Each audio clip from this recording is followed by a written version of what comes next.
Hello everyone! Welcome to our channel. Today we are going to dive into the fascinating world of participle clauses. To be precise, we are meeting the past participle and the perfect participle today. If you're eager to enhance your grammar skills, stay with me until the end of this video. We'll also have a free grammar quiz at the end to help you practice what you've learned today. Are you ready? Let's get started!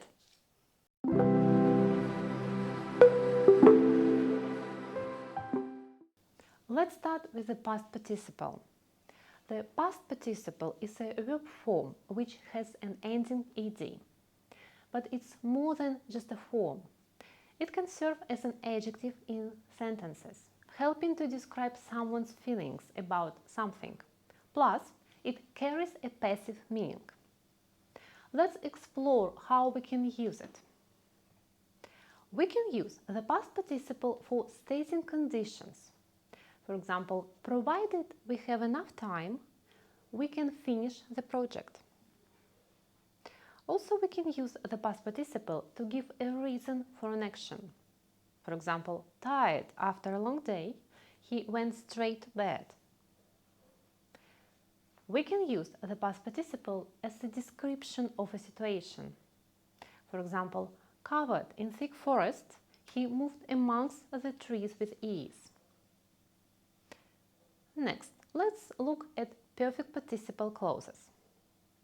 These clauses show that the actions they describe were completed before the action in the main clause.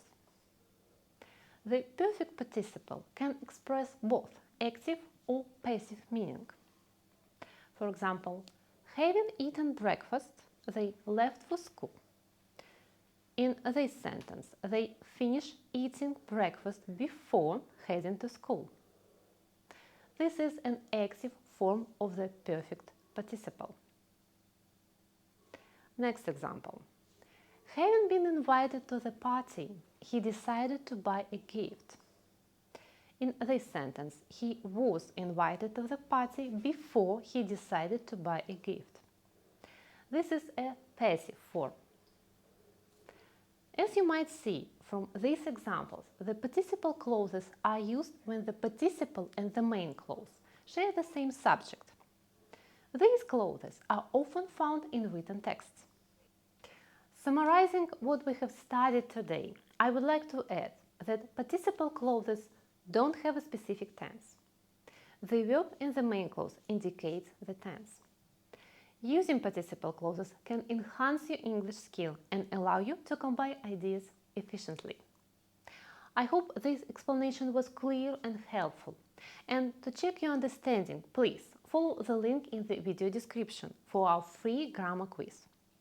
If you found this video valuable, please give it a thumbs up and subscribe to our channel.